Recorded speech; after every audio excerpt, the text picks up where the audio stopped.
भक्त शांत मन से सुनो, यह प्रश्न छोटा नहीं है। यह प्रश्न केवल पूजा का नहीं, यह प्रश्न समझ का है। यह प्रश्न श्रद्धा और अज्ञान दोनों की सीमा को छूता है। तुम अक्सर पूछते हो, घर में शिवलिंग रखना शुभ है या अशुभ। कोई कहता है शुभ है, कोई कहता है अनर्थ हो जाएगा, कोई बोलता है छोटा शिवलिंग रखो, कोई डराता है बड़ा रखा तो जीवन उलट जाएगा। पर भक्त, आज मैं तुम्हें डर नहीं दूंगा, आज मैं तुम्हें सत्य सुनाऊंगा। इस वीडियो को अंत तक जरूर सुनना, क्योंकि जो ऊर्जा अंत में तुम्हें मिलेगी वह तुम्हारे जीवन का रुख बदल देगी। और अगर तुम पहली बार शिव मंत्र यात्रा पर आए हो तो चैनल को सब्सक्राइब कर लो, ताकि मां का अगला संदेश सीधे तुम्हारे हृदय तक पहुंचे। और कमेंट में लिखो, जय शिव शंभू। सबसे पहले समझो, शिवलिंग कोई मूर्ति नहीं है। यह बात समझे बिना आगे का एक शब्द भी समझ में नहीं आएगा। शिवलिंग आकार नहीं है, शिवलिंग शक्ति है। शिवलिंग दिशा है। शिवलिंग वह केंद्र है जहां सृष्टि स्थिर होकर स्वयं को पहचानती है। लिंग का अर्थ है चिन्ह, लिंग का अर्थ है संकेत, लिंग का अर्थ है वह बिंदु जहां रूप समाप्त होता है और शून्य बोलने लगता है। इसलिए भक्त, जिस दिन तुम शिवलिंग को सिर्फ पत्थर समझ लोगे, उसी दिन से वह तुम्हारे लिए भारी हो जाएगा। अब सुनो ध्यान से, घर में शिवलिंग रखना अशुभ कब कहलाता है? जब तुम उसे समझे बिना लाते हो, जब तुम उसे दिखावे में रखते हो, जब तुम उसे सजावट बनाते हो, जब तुम नियम से नहीं अहंकार से छूते हो, जब तुम उसे रोज नहीं कभी कभी ही याद करते हो, तब शिवलिंग अशुभ नहीं होता, पर तुम तैयार नहीं होते। शिव की ऊर्जा सामान्य नहीं है। वह समझौता नहीं करती, वह आधा अधूरा स्वीकार नहीं करती। शिव कहते हैं, या तो मुझे पूर्णता से स्वीकार करो या केवल नाम में मुझे रखो। अब भक्त, यह बात ध्यान से सुनना। घर में शिवलिंग रखना वास्तव में क्या मांगता है? ना फूल, ना दूध, ना जल, बल्कि नियमितता, अनुशासन, स्थिर मन, संयम और सबसे अधिक आंतरिक मौन। शिवलिंग उनके लिए नहीं है जो रोज 5 देवताओं के आगे मोमबत्ती जलाकर अपने कर्तव्य पूरे समझ लेते हैं। शिवलिंग उनके लिए है जो रोज अपने भीतर झांकने का साहस रखते हैं। अब आता है सबसे ज्यादा पूछा जाने वाला प्रश्न, छोटा शिवलिंग या बड़ा शिवलिंग? भक्त, यहां ज्ञान और डर दोनों टकराते हैं। शास्त्र स्पष्ट कहते हैं, गृहस्थ के लिए अंगूठे के आकार से बड़ा शिवलिंग घर में स्थापित नहीं किया जाता। क्यों? क्योंकि बड़ा शिवलिंग बड़ी ऊर्जा खींचता है, और हर शरीर, हर मन, हर जीवन इतनी तीव्र ऊर्जा सह नहीं सकता। मंदिरों में बड़े शिवलिंग इसलिए होते हैं क्योंकि वहां निरंतर पूजन होता है, वहां सामूहिक ऊर्जा होती है, वहां स्थायी नियम होते हैं, वहां ध्यान और भक्ति का वातावरण होता है। पर घर ऐसा नहीं होता। भक्त, घर में हंसी है, क्रोध है, दुख है, इच्छा है, विवाद है, विक्षेप है। ऐसी जगह यदि बेहद शक्तिशाली शिव केंद्र स्थापित हो गया और देखभाल नहीं हुई, तो वही ऊर्जा अव्यवस्था बन जाती है। इसलिए छोटा शिवलिंग सख्त नहीं होता, वह संतुलित होता है। याद रखना, शक्ति का आकार नहीं होता, शक्ति की तीव्रता होती है। अब एक और भ्रम तोड़ता हूं। क्या शिवलिंग रखने वाले को ब्रह्मचारी होना चाहिए? नहीं भक्त, यह आधा सत्य है जो डर बन गया। ब्रह्मचर्य का अर्थ केवल देह से नहीं है। ब्रह्मचर्य का अर्थ है विचारों की शुद्धता। यदि मन स्थिर है तो गृहस्थ भी शिवलिंग रख सकता है। पर यदि मन हर दिशा में भटक रहा है तो सन्यासी भी उस भार को नहीं संभाल पाता। शिव स्वीकार करता है स्थिति नहीं, चेतना। अब सुनो, आने वाले भागों में मैं विस्तार से बताऊंगा सही ऊंचाई क्या हो, किस दिशा में शिवलिंग हो, उत्तर पूर्व या ईशान क्यों, स्थापना में आमंत्र क्या हो, कौन सा जल चढ़े, कौन सी गलती घर का सुख आ जाती है। पर इस पहले भाग में एक अंतिम वाक्य अपने हृदय में बांध लो, शिवलिंग घर में रखने से जीवन बिगड़ता नहीं। अपरिपक्व चेतना से शिव को छूने से मन उलझ जाता है। शिव दंड नहीं देते, शिव झकझोरते हैं, और यदि तुम तैयार हो तो वही झटका तुम्हें जीवन की नई दिशा दे देता है। भक्त, यदि तुम्हारे मन में आज भी प्रश्न हल्का हो गया हो तो समझो शिव की वाणी तुम तक पहुंच चुकी है। अब विश्राम करो, श्वास को देखो, अगले भाग में और गहराई खुलेगी। हर हर महादेव। भक्त, अब तुम पहले भाग के बाद थोड़ा शांत हो गए हो, डर कम हुआ है पर जिज्ञासा बढ़ी है। अच्छा है, शिव तक पहुंचने का द्वार जिज्ञासा से ही खुलता है। अब सुनो, शिवलिंग को घर में रखना सिर्फ लाना नहीं होता, यह ऊर्जा के केंद्र को अपने जीवन में आमंत्रित करना होता है। और हर ऊर्जा केंद्र केंद्र 3 नियम मांगता है, ऊंचाई, दिशा और स्थिरता। इनमें से एक भी यदि असंतुलित हो गया तो भक्त भ्रम में पड़ जाता है और दोष शिव पर डाल देता है। सबसे पहले शिवलिंग की सही ऊंचाई। भक्त यह छोटी बात नहीं है। शिवलिंग भूमि को छूना नहीं चाहिए और शिवलिंग आंखों से ऊपर नहीं जाना चाहिए। याद रखो, बहुत नीचे रखा तो ऊर्जा भारी हो जाती है, बहुत ऊंचा रखा तो ऊर्जा स्थिर नहीं रहती। गृहस्थ के लिए शास्त्र एक सरल सूत्र देते हैं। बैठकर पूजा करने पर शिवलिंग हृदय और नाभि के बीच की रेखा में हो। क्यों? क्योंकि शिव मन और प्राण दोनों के मध्य में स्थिर होते हैं। जिस घर में शिवलिंग जरूरत से ऊंचा रखा होता है, वहां अक्सर मन में बेचैनी, निर्णय में भ्रम और घरेलू संवाद में अनकही दूरी दिखाई देने लगती है। और जिस घर में बहुत नीचे रखा होता है, आलस्य, जड़ता और उद्देश्यहीनता घर की हवा में भर जाती है। शिव संतुलन है। भक्त वे अतिवाद में नहीं रहते। अब आते हैं दिशा के नियम पर। यहां सबसे ज्यादा गलतफहमी फैली हुई है। लोग पूछते हैं, शिवलिंग उत्तर में हो या पूर्व में? मुख किस दिशा में हो? दक्षिण में रखने से कुछ होता है क्या? भक्त ध्यान से सुनो, शिव को दिशा नहीं चाहिए, दिशा तुम्हारे मन को चाहिए। पर फिर भी ऊर्जा के नियम होते हैं। गृहस्थ के लिए सबसे उचित दिशा है ईशान कोण, यानी उत्तर पूर्व। क्यों? क्योंकि ईशान शिव का ही कोण है। यह वह दिशा है जहां जल तत्व सक्रिय होता है, चित्त शांत रहता है और ध्यान सहज बनता है। यदि ईशान संभव ना हो तो पूर्व दिशा दूसरा श्रेष्ठ विकल्प है, उत्तर दिशा तीसरा। पर भक्त, अब एक बात बहुत ध्यान से सुनना। शिवलिंग कभी भी सीधे दक्षिण की ओर मुंह करके स्थापित नहीं किया जाता घर में। क्यों? क्योंकि दक्षिण यम का मार्ग है। मंदिरों में यह नियम अलग होता है, पर घर में यह संतुलन नहीं देता। अब एक और सूक्ष्म नियम, पूजा करते समय भक्त की दिशा क्या हो। जब तुम शिवलिंग के सामने बैठो तो तुम्हारा मुख पूर्व या उत्तर की ओर हो, ताकि तुम्हारा शरीर प्रवाह में रहे और ध्यान में प्रतिरोध ना बने। शिव की पूजा लड़ने के लिए नहीं होती, समर्पण के लिए होती है। अब आते हैं एक ऐसे नियम पर जो बहुत कम बताया जाता है। घर में कितने शिवलिंग हो सकते हैं? भक्त उत्तर सुनकर अनेक लोग चौंक जाते हैं। घर में एक से अधिक शिवलिंग स्थापित नहीं किए जाते। क्यों? क्योंकि हर शिवलिंग एक स्वतंत्र ऊर्जा केंद्र है। एक से अधिक केंद्रों का अर्थ है ऊर्जाओं का टकराव, और टकराव शिव की प्रकृति नहीं है। यदि किसी के पास अलग अलग स्थानों से मिले हुए कई शिवलिंग हों, तो एक को स्थापित करो, बाकी को सम्मान से जल में प्रवाहित करो या मंदिर में अर्पित करो। अलमारी में बंद या डिब्बे में रखे शिवलिंग अव्यवस्था पैदा करते हैं। अब एक और प्रश्न, शिवलिंग किस सामग्री का हो? यहां भी डर फैलाया गया है। सच सुनो, पारद स्फटिक नदी का पत्थर, नर्मदा बाण प्राकृतिक काले पत्थर, ये सभी गृहस्थ के लिए स्वीकार्य हैं। पर एक शर्त है, जो शिवलिंग तुमने स्थापित किया है उसे कभी कभी नहीं, नियमित रूप से स्मरण करना होगा। शिव को भूलना सबसे बड़ा अपमान है।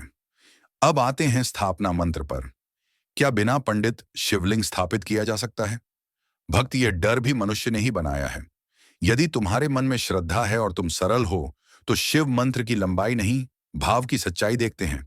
नमः शिवाय पूरा मंत्र है, पर याद रखो, स्थापना मजाक नहीं है। जिस दिन तुम पूजन स्वीकार कर लेते हो, उस दिन तुम नियम भी स्वीकार कर लेते हो। यदि बाद में तुम लापरवाह हो गए, तो दोष शिव का नहीं, तुम्हारी अस्थिरता का होता है। इसीलिए मैं सीधे कहता हूं, यदि रोज 2 मिनट भी मन से शिव को नहीं दे सकते, तो शिवलिंग दीवार की तस्वीर में ही पर्याप्त है। अब इस भाग का अंत इस वाक्य से समझो, शिवलिंग घर में रखने से बंधनों में नहीं डालता, गलत समझ से मन खुद को जकड़ लेता है। अगले भाग में मैं बताऊंगा कौन सा जल चढ़ाना चाहिए, दूध, भस्म, बेलपत्र का वास्तविक अर्थ, कौन सी गलती घर की शांति धीरे धीरे खा जाती है। भक्त, यदि मन में आज भी शांति थोड़ी सी और गहरी हुई हो, तो समझो शिव की दृष्टि तुम पर है। अगर यह शिव संदेश तुम्हारे दिल को छू रहा है, तो वीडियो को लाइक शेयर करो, कमेंट में लिखो महादेव मेरे साथ आए। भक्त, अब तुम उस सीमा पर आ गए हो जहां भक्ति आदत नहीं रहती, अनुशासन बनती है। अब बात केवल शिवलिंग रखने की नहीं है, अब बात है शिवलिंग से कैसे जुड़ना है। और इस जुड़ाव का पहला माध्यम है जल, क्योंकि शिव सबसे पहले जल स्वीकार करते हैं। जल जीवन है, जल स्मृति है। जल वह तत्व है जो जोड़ा भी सकता है और बहा भी सकता है। अब ध्यान से सुनो, शिवलिंग पर जल क्यों चढ़ाया जाता है? यह कोई परंपरा नहीं है, यह कोई रस्म नहीं है, यह ऊर्जा नियमन है। शिवलिंग स्थिर ऊर्जा का केंद्र है और जल गतिशीलता लाता है। जब तुम जल चढ़ाते हो तो क्रोध बहता है, घबराहट ढीली होती है, विचारों की गर्मी ठंडी पड़ती है। इसलिए कहा गया, जहां शिव हो वहां जल रुके नहीं। अब प्रश्न आता है, कौन सा जल भक्त? सरल उत्तर सुनो, सबसे श्रेष्ठ स्वच्छ सामान्य जल। हाँ, बस इतना ही। गंगा जल पवित्र है पर अनिवार्य नहीं। नर्मदा जल ऊर्जावान है पर बाध्यकारी नहीं। यदि तुम्हारे पास साफ जल है और मन शुद्ध है तो शिव उसी में प्रकट होते हैं। अब एक बहुत महत्वपूर्ण बात, कभी भी गर्म जल शिवलिंग पर नहीं चढ़ाया जाता। क्यों? क्योंकि शिव उग्र ऊर्जा के स्वामी हैं। उन्हें ठंडक चाहिए, उत्तेजना नहीं। गर्म जल अंदर की आग को और भड़काता है। अब दूध की बात, क्या रोज दूध चढ़ाना चाहिए? सच सुनो, भक्त नहीं। दूध विशेष अर्पण है, दैनिक नहीं। दूध सद्गुण बढ़ाता है, पर अधिक हुआ तो जड़ता लाता है। रोज दूध चढ़ाने वाले अक्सर यह शिकायत करते हैं, निर्णय में धीमापन, शरीर में सुस्ती, मन में भारीपन। शिव सादगी है, अति उन्हें नहीं भांति। सप्ताह में एक बार या विशेष दिन पर दूध पर्याप्त है। अब आते हैं भस्म और बेलपत्र पर। भस्म मृत्यु का डर नहीं है, भस्म अहंकार की समाप्ति है। घर में रोज भस्म लगाना अनिवार्य नहीं, यह समझो। भस्म तपस्वियों का मार्ग है, गृहस्थ का नहीं। बेलपत्र 3 पत्तियां 3 गुणों का प्रतीक है, सत्य रज तम्मा। जब तुम बेलपत्र चढ़ाते हो तो कहते हो, हे शिव, मेरे तीनों गुण तेरे चरणों में हैं। पर यह याद रखो, सूखा टूटा या सड़ा हुआ बेलपत्र न चढ़ाओ। अब एक ऐसी गलती जिसे लोग छोटा समझते हैं पर प्रभाव गहरा होता है, जल को बहने न देना। भक्त शिवलिंग के नीचे यदि जल एकत्र हो जाए और निकास ना हो तो ऊर्जा रुक जाती है। रुकी ऊर्जा जीवन में अटकाव बनती है, काम अटकते हैं, वार्तालाप टूटते हैं, मन बोझिल रहता है। इसलिए शिवलिंग के नीचे निकास होना चाहिए ताकि जल आगे बह सके। अब एक और गंभीर भूल, अनियमित पूजा। कभी आज कभी कल, कभी महीनों बाद। भक्त या अनदेखी शिव को खटकती नहीं पर तुम्हारे मन को अस्थिर करती है। शिव दैनिक स्मरण चाहते हैं, भले ही सिर्फ एक श्वास के लिए 2 मिनट। यदि रोज हो तो पर्याप्त है, पर महीनों की चुप्पी, फिर अचानक भक्ति, यह मन को भ्रमित करती है।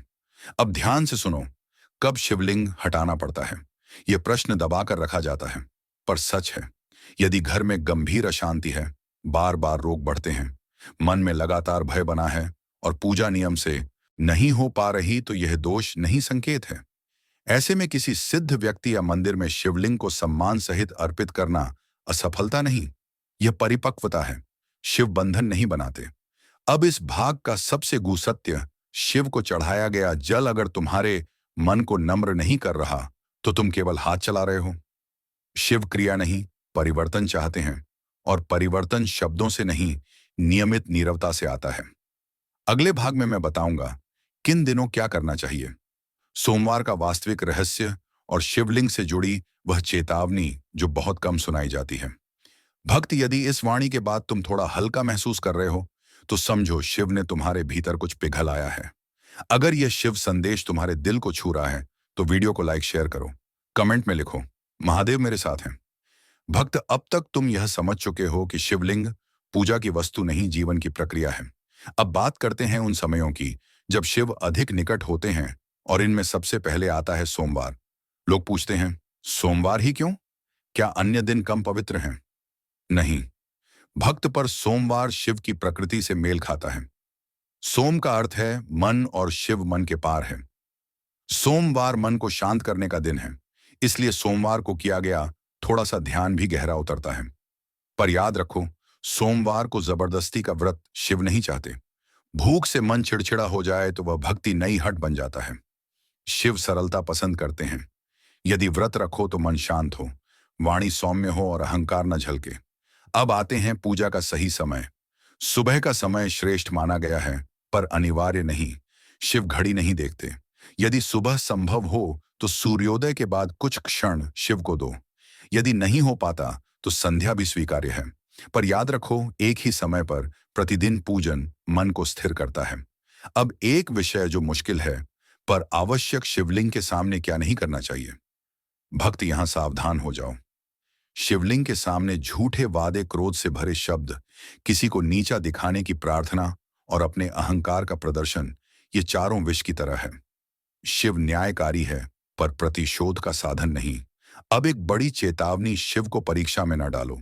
कुछ लोग कहते हैं, अगर शिव है तो यह करके दिखाएं, अगर सही है तो अभी परिणाम दें। भक्त, ये भक्ति नहीं, अहंकार है।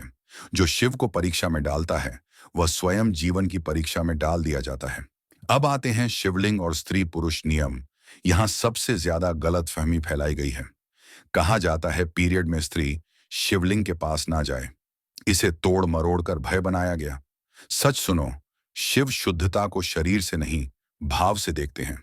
परंतु इन दिनों शरीर ऊर्जा छोड़ता है, मन संवेदनशील होता है, इसीलिए आराम और मौन अधिक उपयुक्त माना गया। यह निषेध नहीं, विश्राम का संकेत है। अब एक और बहुत सूक्ष्म नियम, घर में शिवलिंग कभी खेल की वस्तु ना बने। बच्चों को सम्मान सिखाओ, भय नहीं। शिव को छिपाओ मत, पर अपमान भी ना होने दो। अब आते हैं वह चेतावनी जो बहुत कम सुनाई जाती है। भक्त यह वाक्य धीरे सुनना, शिवलिंग उनके लिए नहीं जो अपने दोष देखना नहीं चाहते। शिव दर्पण है जो उन्हें पूजता है। वह अपने भीतर छिपे क्रोध, लालच और असत्य को अधिक स्पष्ट देखने लगता है। फिर दो रास्ते होते हैं, या तो सुधार या फिर विरोध। जो शिव का विरोध करता है वह कहता है मेरे साथ सब गलत हो रहा है। जो सुधरता है वह कहता है मैं बदल रहा हूं। शिव किसी को नहीं तोड़ते, वे मुखौटे तोड़ते हैं। इस भाग का अंत इस सत्य से, शिवलिंग भाग्य नहीं बदलता। वह तुम्हें जागृत करता है ताकि तुम स्वयं अपना भाग्य बदल सको। अगले और अंतिम भाग में मैं बताऊंगा किसे शिवलिंग नहीं रखना चाहिए, डर का अंतिम सत्य और शिव की वह कृपा जो चुपचाप सब संभाल लेती है। भक्त, यदि यहां तक आकर मन में गहराई है तो तुम पूरा सत्य सुनने के लिए तैयार हो। प्रिय भक्त, अगर तुम सच में अपने भीतर की थकान, दर्द, भ्रम और भारी ऊर्जा से मुक्त होना चाहते हो तो तुम्हारे लिए हमने बनाया है 7 day Shivoham soul healing aura purification program. इन 7 दिनों में हम तुम्हें कदम दर कदम पुरानी जमी हुई ऊर्जा से बाहर निकालेंगे और तुम्हें ले जाएंगे एक हल्की, शांत, दिव्य और शिवमय चेतना में। साधक, तुम अकेले नहीं हो। अगर सच में बदलाव, शांति और आंतरिक प्रकाश चाहते हो तो इस कार्यक्रम में कदम रखो। शिव ऊर्जा स्वयं तुम्हारा मार्गदर्शन करेगी। इस 7 डे शिवोहम हीलिंग प्रोग्राम में शामिल होने के लिए नीचे दिए गए लिंक पर क्लिक करो। अपनी हीलिंग आज ही शुरू करो, क्योंकि यह 7 दिन तुम्हारे पूरे जीवन की दिशा बदल सकते हैं। भक्त, अब तक तुम नियम सुन चुके, ऊंचाई, दिशा, जल, संयम, सोमवार, चेतावनी, सब।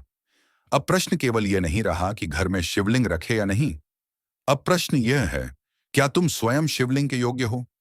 यह प्रश्न कठोर लगता है, पर सत्य हमेशा थोड़ा कठोर ही होता है। सबसे पहले साफ साफ समझ लो कि इसे शिवलिंग नहीं रखना चाहिए। यह दंड नहीं है, यह पहचान है। जिसे रोज नियम से 2 क्षण भी अपने भीतर झांकने का धैर्य ना हो, जिसे हर समस्या का दोष दूसरों पर डालने की आदत हो, जो पूजा को सौदा बना चुका हो, जो शिव को मन मुताबिक परिणाम देने वाला देवता समझता हो, जो अहंकार में कहे मैं सब जानता हूं। भक्त, ऐसे व्यक्ति के लिए शिवलिंग दूर से प्रणाम योग्य है, पास रखने योग्य नहीं। शिव दूरी से भी उतने ही प्रभावी हैं। अब उस डर की बात करते हैं जो सबसे ज्यादा फैलाया गया। शिव नाराज हो जाएंगे? भक्त, शिव नाराज नहीं होते। ये मनुष्य का सबसे बड़ा भ्रम है। शिव क्रोधित नहीं होते हुए केवल प्रतिबिंबित करते हैं। यदि जीवन में अव्यवस्था बढ़ी तो समझो कहीं ना कहीं तुम्हारा ही असंतुलन अब दिखने लगा है। शिव गलती नहीं गिनते, वे असत्य हटाते हैं, और जब असत्य हटता है तो सच पहले चुभता है। इसलिए लोग कहते हैं शिव भारी पड़ गए। नहीं भक्त, शिव हल्के करते हैं, बस पहले मुखौटा गिरता है। अब उस प्रश्न का अंतिम उत्तर सुनो, तो क्या घर में शिवलिंग रखना शुभ है या अशुभ? भक्त, उत्तर सीधा है, शिवलिंग ना शुभ है ना अशुभ। शिवलिंग सत्य है, और सत्य सजावट नहीं करता, सुविधा नहीं देखता, डर पैदा नहीं करता, पर झूठ भी नहीं संभालता। इसलिए जो जितना तैयार होता है उसे उतना ही शिव मिलता है। अब उस कृपा की बात जो बहुत कम बोली जाती है। शिव की मौन कृपा। शिव घंटे नहीं बजाते, वे संकेत देते हैं। अचानक मन शांत हो जाना, बिना कारण डर का कम हो जाना, बेवजह की इच्छाओं का ढीला पड़ना और भीतर से आवाज आना, सब ठीक हो जाएगा। भक्ति यह कोई चमत्कार नहीं, यह शिव की मौन उपस्थिति है। शिव समस्याएं नहीं हटाते, वे तुम्हारे और समस्या के बीच फासला पैदा कर देते हैं, और जब दूरी बनती है तो समाधान दिखने लगता है। अभी इस संपूर्ण शिववाणी का आखिरी सत्य, घर में शिवलिंग रखना धार्मिक निर्णय नहीं है, यह आध्यात्मिक जिम्मेदारी है। यदि तुम तैयार हो तो छोटा शिवलिंग ब्रह्मांड का केंद्र बन जाता है, और यदि तैयार नहीं तो बड़ा मंदिर भी मन को नहीं छू पाता। शिव कहीं बाहर नहीं है, भक्त वे तुम्हारी चेतना के सबसे शांत बिंदु पर बैठे हैं। इसलिए अंत में मैं यही कहूंगा, यदि शिवलिंग तुम्हें डराता है तो अभी नाम जपो। यदि शिवलिंग तुम्हें आकर्षित करता है तो नियम समझो, और यदि शिवलिंग तुम्हें शांत करता है तो समझ लो तुम्हारे भीतर शिव जाग चुके हैं। अब कोई भाग बाकी नहीं, अब केवल अनुभव बाकी है। शांत बैठो, एक श्वास लो और मन ही मन कहो, नमः शिवाय, हर हर महादेव। अगर इस शिव वाणी ने आज तुम्हारे मन और आत्मा को छुआ है तो इसे अंत तक सुनने के लिए धन्यवाद। साधक महादेव का आशीर्वाद हमेशा तुम्हारे साथ है। चैनल शिव मंत्र यात्रा को सब्सक्राइब करो और कमेंट में लिखो, महादेव मैं आपके साथ हूं, ताकि शिव ऊर्जा तुम्हारे जीवन में सक्रिय बनी रहे।